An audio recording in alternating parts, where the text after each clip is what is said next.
Dans cette vidéo, on va balayer la programmation orientée objet vue du point de vue du langage PHP. Ça vaut aussi pour les autres langages, même s'il y a des différences. Alors, dans l'absolu, c'est le langage Java qui est le plus puriste et le plus extrémiste dans le traitement de l'orienté objet. L'orienté objet, je le rappelle, c'est quelque chose qui n'est pas obligatoire si on veut faire des programmes informatiques, mais pourquoi est-ce qu'on nous parle tout le temps de la programmation orientée objet, surtout en milieu professionnel? Lorsque vous apprenez à programmer, vous programmez surtout en procédural, c'est idiot de démarrer tout de suite en orienté objet. Sauf en Java, bien sûr, puisque le procédural est impossible. Dans tous les autres langages, quasiment, le procédural est possible.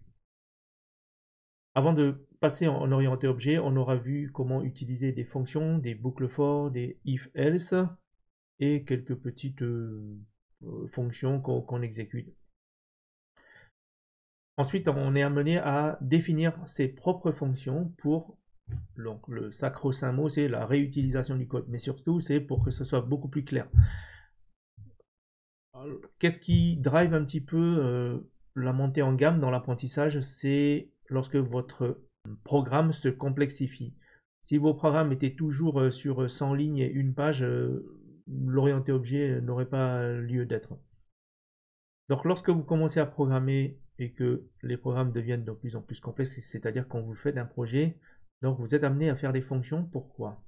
Les fonctions servent à regrouper un paquet de code procédural sous un nom. Et ce même paquet de code, vous pouvez le faire exécuter rien qu'en appelant le nom de la fonction. Donc, ce qui est bien, c'est que ça vous simplifie la vie, c'est plus clair. Et si jamais vous utilisez cette fonction sur plusieurs endroits de votre programme, il n'y a rien d'autre de plus à faire.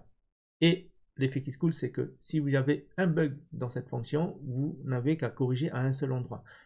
Imaginez si vous n'avez pas fait de fonction, vous avez mis le même paquet de code à plusieurs endroits parce que vous ne voulez pas faire de fonction. Et bien si jamais il y a un bug, comme vous avez fait du copier-coller, vous avez copié-collé le bug partout, donc c'est galère et je vous imagine même pas le... Bon, enfin... imaginons la fonction comme un premier regroupement de code en vue de simplification et de lisibilité de votre code. Lorsque votre programme est encore qui grandit encore, les fonctions, ça va peut-être pas simplifier. Alors vous allez être amené à constater que votre code, eh bien, il y a des thématiques, il y a des trucs, il y a du code qui se réfère, par exemple, si vous faites un logiciel de comptabilité ou de concert, de gestion de concert, de vente de tickets de concert, eh bien, vous avez des informations qui sont relatives à l'acheteur, des informations qui sont relatives à la logistique, au groupe qui va se produire, à la salle, au ticket lui-même. Et donc, vous apercevez que c'est peut-être intéressant de regrouper les fonctionnalités sous une même bannière. Là, les fonctions ne vont plus suffire. Parce que si vous regroupez tout ça dans les fonctions, vous aurez plusieurs fonctions, par exemple pour le ticket, plusieurs fonctions pour le client. Donc, c'est déjà une bonne chose, mais c'est pas suffisant et c'est là qu'on va passer au niveau supérieur qui sont les classes. Donc, quand on a le mot classe, on est forcément en orienté objet. Typiquement, une classe va contenir deux choses. Elle va contenir des attributs, on appelle aussi des propriétés. Alors, il y a plusieurs termes en informatique pour une même chose. Donc on a les attributs qui sont par exemple des variables qui contiennent le nom, le prénom, une date, des choses comme ça. Et aussi la deuxième chose, c'est les fonctions. Ça ne contient que ces deux choses dans une classe. Alors une classe, c'est un peu comme une fonction. Donc la vidéo suppose que vous connaissez déjà les fonctions, hein, sinon vous aurez du mal à suivre. Une fonction, il y a deux étapes lorsqu'on on joue avec les fonctions. On a la définition de la fonction ou la déclaration de la fonction et ensuite la mise en application de la fonction ou l'exécution de la fonction. Avec les classes, c'est pareil, c'est-à-dire que le mot classe remplace le mot fonction. Ce que vous voyez à l'écran, c'est une définition de classe. Ce n'est pas une mise en application de la classe.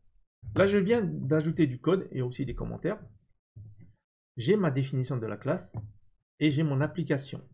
Il ne va rien se passer si vous exécutez le fichier avec seulement la classe. Il faut aussi l'utilisation. Donc, j'ai déclaré une variable et que je dis que c'est un nouveau ticket. Donc, la comparaison qui est faite ici, c'est que je crée un objet à partir de la classe pour pouvoir utiliser les fonctions ici.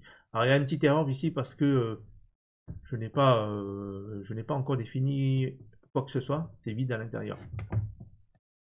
En termes techniques, mon ticket, en fait, c'est un objet.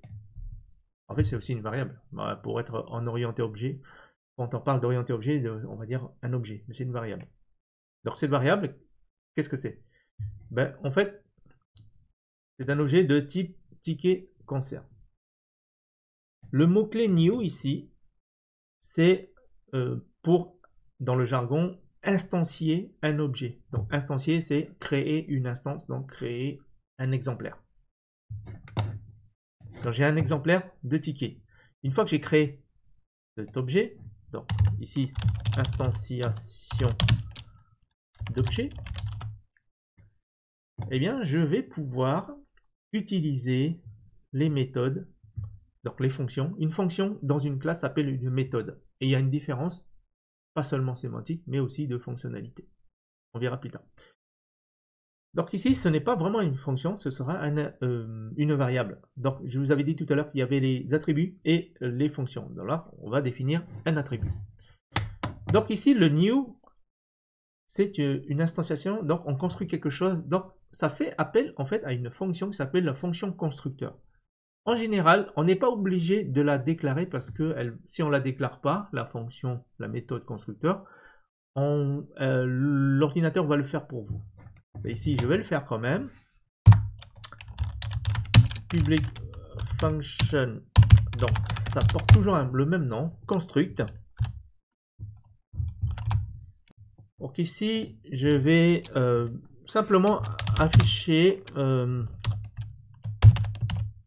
une petite phrase.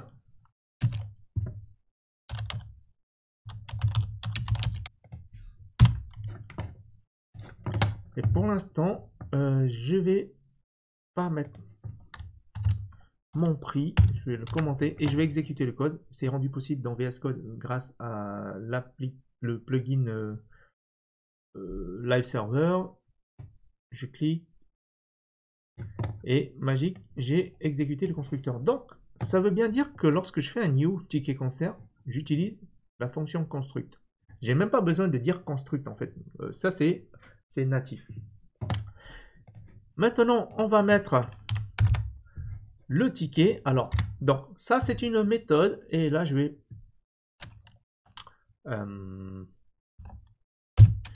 vais mettre prix, $prix.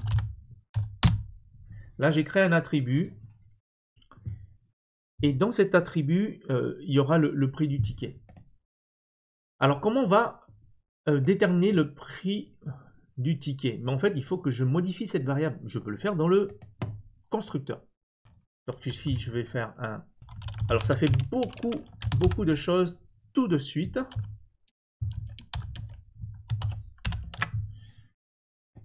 En fait, on ne peut pas dire prix est égal à 5. Il faut mettre le mot-clé 10. 10, donc je vous demande de vous en rappeler, ça représente l'objet lui-même. Ça ne représente pas la classe. Ça représente l'objet. L'objet, mon ticket.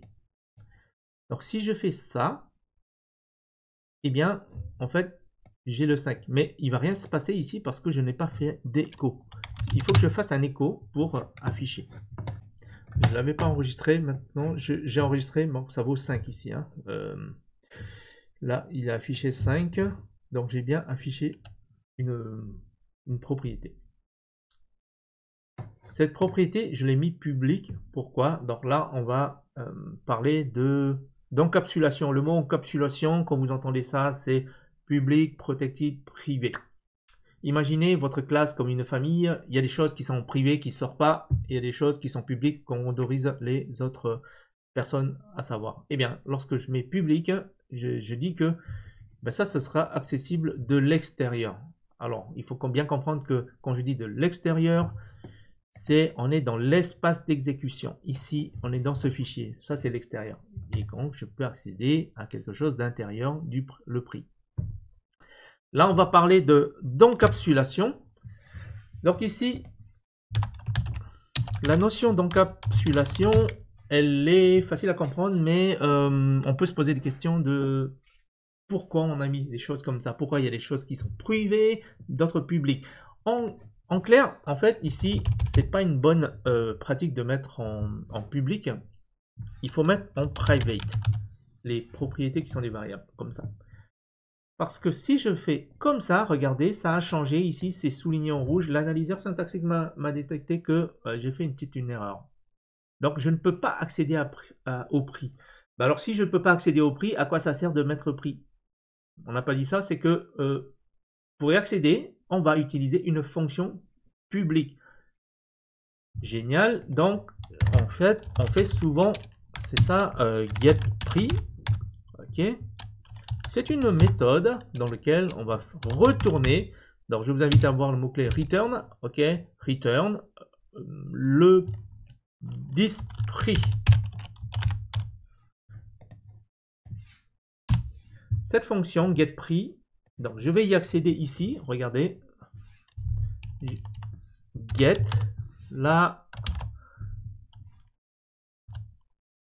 Ah, j'ai oublié le mot function, c'est pour ça. Alors, si je mets le mot function, il va savoir. Regardez, il va me faire l'autocomplétion. GetPrix. Et GetPrix va retourner le prix. Et ensuite, je vais pouvoir l'afficher. Donc, je nettoie l'écran, je le réexécute. J'ai toujours le prix ici. L'affichage n'est pas très beau. Alors, je vais peut-être mettre ici un $n pour afficher voilà, il y a le saut de ligne. Quand on est ici déjà, bon, on a vu beaucoup de choses. Je parle d'encapsulation privée. Tout ce qui est privé n'est pas accessible de l'extérieur et il faut une fonction publique pour accéder. Alors, pourquoi on a une fonction publique pour accéder à quelque chose de privé? Est-ce que c'est pas du pareil au même? Eh ben non, en fait. Ce qu'il faut savoir, bon, déjà, si vous ne comprenez pas ce que je vais dire, c'est pas grave, appliquez les bonnes pratiques. En fait, il y a des cas où on doit faire des petits checks avant d'accéder à une propriété de la classe. Généralement, le get, en fait, c'est en lecture. Mais le set, on est plus en écriture. En fait, c'est rare dans les get on fasse un check, mais c'est pas impossible. Par contre, dans les get, on va avoir besoin de faire, pas tout le temps, on aura besoin de faire des checks avant d'écrire sur la variable prix. Par exemple, le prix, c'est une valeur, on va dire, numérique. Si c'est un booléen, on va dire, ou alors, oui, si c'est un booléen ou si c'est une chaîne de caractères, je veux dire, je ne vais pas marquer le prix, c'est ridicule. Et bien, ça sert à ça. Aussi, dans ma fonction setPrix, ici, va faire quelque chose.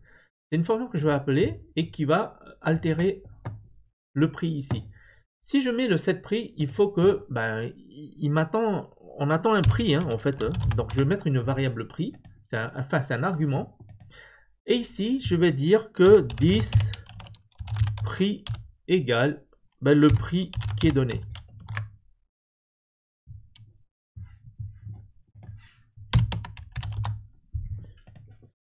Ne confondez pas cet argument avec cette variable-là. Voilà. Celle-là, en fait, elle est là. On peut le mettre argument prix si je veux. Alors, arg prix et ici, arg prix. Okay, des fois, c'est le même nom, mais c'est pour les raisons de facilité. Maintenant que j'ai ma fonction setPrix, je vais pouvoir... Déjà, je vais enlever ici parce que c'est quelque chose que je mets en dur. Et on reviendra un petit peu après là-dessus. Alors ici, je vais pouvoir setter mon prix de ticket, mon ticket, la petite flèche, setPrix, et je vais mettre 14 comme ça. Cette fonction va être exécutée et va modifier la variable prix enfin, la propriété, donc on va essayer de parler un petit peu en orienté objet, et sera altérée, et je vais pouvoir exécuter ça, ça va m'afficher 14 fort heureusement. Vous avez remarqué que je n'ai pas parlé de la petite flèche ici. La petite flèche permet d'accéder à quelque chose qui est à l'intérieur. Donc la fonction setPri, getPri, sauf pour le constructeur, on n'a pas besoin. Dans d'autres langages, c'est d'autres syntaxes, ça peut être un point. C'est plus souvent un point qu'une flèche. C'est vraiment particulier à PHP. Ces deux fonctions, getPri et setPri, on appelle ça des getters et des setters dans le jargon. Certains frameworks certains frameworks vous les génèrent automatiquement. Ça c'est bien, sinon vous devez le taper à la main. Alors tout à l'heure, j'ai enlevé le 10 prix égale quelque chose, égale 5. Alors j'ai codé en dur, mais normalement, on ne fait pas comme ça. C'est le prix, il est déterminé lors de la création de l'objet, c'est-à-dire à la ligne ici. Donc je ne vais pas utiliser la fonction setPri qui va me permettre plutôt de modifier la propriété prix. C'est quelque chose que je vais mettre ici. Par exemple, je vais mettre 14. Ok. Et ça veut dire qu'il y a un argument à passer à la fonction constructeur qui est là. Donc ici, je vais être obligé de mettre $prix et je reprends ici 10 prix égale $prix, tout en sachant que c'est comme dans la fonction setPri, hein, c'est ça, ça correspond à ça. Ça n'a rien à voir avec ça. Lors de la création, donc ici, je lui indique dès le départ quel est le prix dans le constructeur. Ça, le constructeur, c'est une fonction, donc ça prend des arguments. Et après, si je fais l'affichage du prix, ça va me le donner. Regardez, je vais mettre, allez, peut-être un autre. Je vais mettre 15. Comme ça, on verra la différence. Donc, j'ai bien 15. Maintenant, je vais parler d'une toute autre chose. C'est la propriété statique. La propriété statique, ça veut dire quoi? On va précéder, par exemple, public statique. Donc, c'est un modificateur function. Et qu'est-ce que je vais dire? Check santé. Enfin, check. Je vais dire check et donc et je vais faire un echo fonction check appelé pas de problème.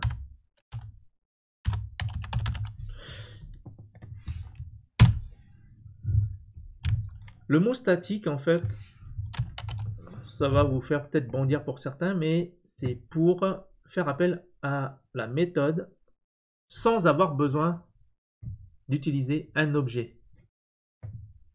Alors pour ceux qui pensent qu'il faut toujours avoir un objet pour utiliser les méthodes, non, c'est pas vrai. Regardez, ici, je vais mettre ticket concert et je vais appeler à cette fonction, à cette méthode check. Pas de cette façon, regardez, mais avec un autre opérateur qui c'est le double de points. Et regardez, il m'a reconnu check. Je vais l'exécuter. Fonction check appelée, pas de problème. Donc c'est comme ça qu'on appelle une fonction statique. À quoi ça sert? Alors, on vous a bien ennuyé avec les objets en instancie depuis une classe. La classe, c'est comme un moule et l'objet, c'est le gâteau qui sort du moule. Et là, vous apprenez tout de suite qu'il y a, on peut utiliser des fonctions sans avoir les objets. C'est possible. Et pourquoi? Dans quelle situation? Dans quel cas on utilise des fonctions statiques? Et en général, c'est ce qu'on appelle des fonctions helper. C'est des fonctions qui sont là, des fonctions utilitaires, qui sont rattachées à une classe particulière.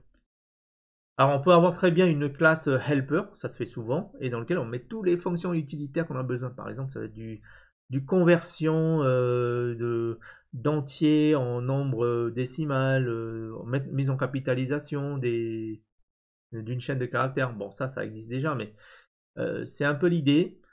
Et c'est des fonctions utilitaires. Et une classe peut très bien aussi embarquer aussi bien des fonctions normales que des fonctions utilitaires.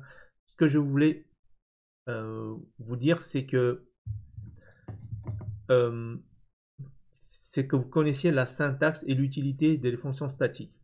Maintenant, je vais faire mieux, c'est que je vais, lors de mon écho ici, afficher une propriété. Statique toujours. Private statique, par exemple, class ID. Hop. Class ID. Et ma classe ID, en fait, ce sera une valeur. Je vais la mettre ici, je sais pas moi, 2023 par exemple. Et ici, ça va afficher l'ID.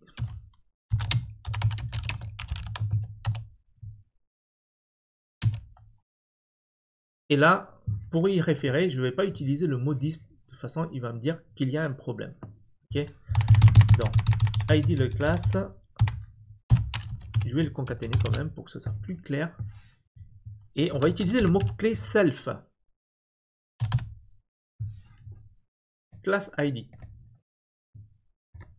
est défini à 2023. J'exécute. ID de la classe. Alors j'ai un petit peu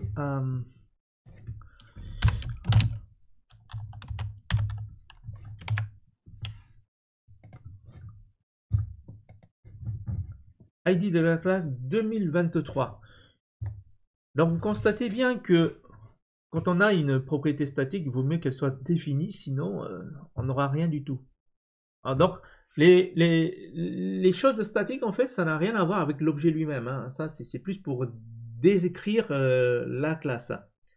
Parce que, à la différence de prix, le class ID ici, je dois la définir. Sinon, je ne vois pas pourquoi ce serait utile. En effet, parce que imaginez que vous devez l'utiliser. Mettez-vous dans l'esprit que quand on utilise des propriétés statiques, on n'a peut-être jamais créé l'objet à partir de la classe. Donc c'est pour ça qu'il est logique que la classe ID ici, elle est définie. Sinon, je vois pas l'intérêt. D'accord?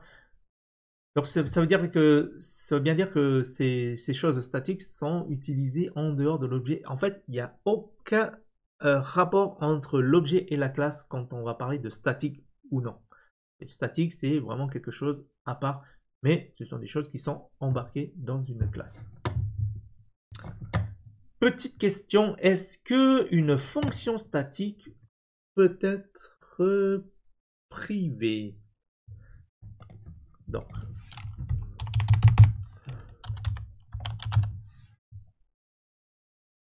c'est possible. Regardez, ça peut être privé. Je n'ai pas d'alerte ici, mais ce serait plutôt ici. Donc, si c'est privé, ça n'a pas vocation à être utilisé ailleurs. Donc, je vais l'utiliser dans getPrix, par exemple. Ok. Puisque j'ai mon prix, donc je vais enlever ça. Et cette fonction-là, je vais la déplacer plus tard, puisque c'est logique que je l'exécute après la création de l'objet, puisque je ne vais pas pouvoir accéder à private static. Ce passage est peut-être à effacer. Si j'essaye d'accéder via le getPrix, par exemple, à la fonction check private, je vais utiliser le mot self,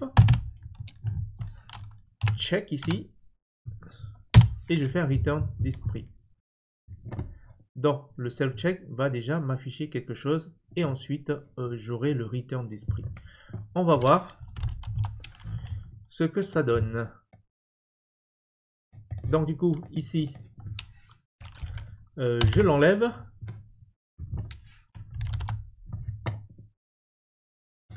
Donc j'ai exécuté dans le constructeur qui est là. Ensuite, j'ai la fonction check appelée parce que j'ai cliqué ici get prix, fonction check appelée. Pourquoi? Parce que ici j'ai fait un self check. Self, c'est un peu l'alter ego du 10 en fait. Je fais appel à une fonction interne qui est définie dans la même classe, mais cette fois-ci, je ne peux pas utiliser 10 parce que ce n'est pas une méthode d'instance. Retenez ce mot ici, hein, d'accord? Ici, c'est une méthode d'instance. Et ici, c'est une méthode de classe. Voilà pour le jargon. Alors, je sais que ça vous fait un petit peu mal à la tête. Ça fait beaucoup de vocabulaire, beaucoup de choses en même temps qui arrivent, rien que pour expliquer quelques petits concepts d'orienté objet. Bah, en fait, il faut la pratique, il faut laisser du temps. N'exigez pas de vous-même de connaître ça du jour au lendemain. Non, c'est avec la pratique que ça vient. Il y a beaucoup de subtilités, et ces subtilités, bah, ça vient qu'avec la pratique, donc il faut beaucoup coder. Alors sachez que tout ce qui est statique, c'est pas si courant que ça. En général, on va utiliser les méthodes d'instance et les propriétés d'instance aussi. Voilà, en conclusion de cette vidéo sur seulement la classe, on a vu l'encapsulation, on a vu le mot-clé statique, on a vu le constructeur. Donc, ce sont vraiment les choses qui sont... on a vu comment aussi référer en interne à des méthodes d'instance ou des méthodes de classe. Ça, c'est vraiment le fondamental théorique. Ok, c'est de la théorie, donc c'est des choses à savoir qui vont vous faciliter dans votre vie de codeur dans la tous les jours. Si c'est pas clair dans votre tête, il est vraisemblable que vous allez avoir des difficultés lorsque vous allez coder. Donc quand on a des difficultés à coder et quand il y a des choses pas claires, revenez aux fondamentaux, c'est-à-dire un peu de la théorie où c'est expliqué. Il faut que ce soit clair dans votre tête et donc dans votre code, dans votre vie de tous les jours, ça sera beaucoup plus clair également. Je vous en avais parlé, mais on va mettre en application le contrôle de l'argument dans le setPri. Alors, on a dit que le prix, il ne peut être qu'un entier. On va faire en sorte que c'est ça. Et tout ce qui, si c'est une chaîne de caractères, enfin tout ce qui est différent d'un entier, ben, ce sera pas accepté. On va afficher un message d'erreur. Donc ici, je vais faire un check. Si argprix est un entier, il existe une fonction isInt et on va mettre argprix et ça va me retourner un booléen. Ok, donc je peux mettre ici isInt égale, et là je vais mettre un if isInt. Je peux simplement écrire ça, mais si vous voulez, je peux mettre ça is égale false, donc ça veut dire n'est pas un entier. Bah, si c'est entier, bah, on va setter le prix. Else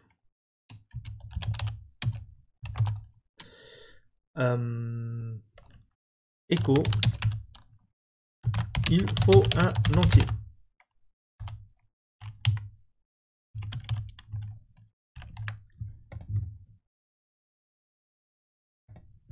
Donc dans l'application, je vais mettre ici mon ticket, setPri, je vais mettre à 20, donc je m'attends à ce qu'il m'affiche 20. Ah, il faut un entier, donc ce n'est pas bon. Mais en fait, je me suis trompé, je suis bête, c'est true. Donc si c'est un entier, je fais le code, sinon je mets il faut un entier. Donc j'ai exécuté donc construire fonction appelée id class et donc c'est bon. Maintenant on va mettre quelque chose qui n'est pas un entier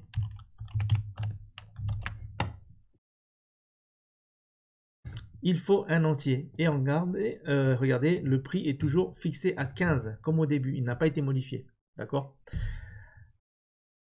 Donc ça, c'est un usage d'un setter. Donc j'ai bien mis en évidence. Ici, donc on peut mettre un code beaucoup plus compliqué que ça, mais voilà, c'était vraiment pour illustrer l'utilisation d'un setter. On peut utiliser maintenant une fonction private. Je vous ai parlé des méthodes privées, méthodes d'instance, ok. Private, check prix, ok, on va checker le prix. Et donc, ça prend un prix. Et alors l'idée c'est quoi? C'est que ici, au lieu de mettre isInt égale true, je vais mettre le nom d'une fonction private, donc qui ne sera qu'à usage interne. En fait, cette fonction check prix, on voit bien qu'elle est à usage interne, parce que voilà, c'est pour voir si c'est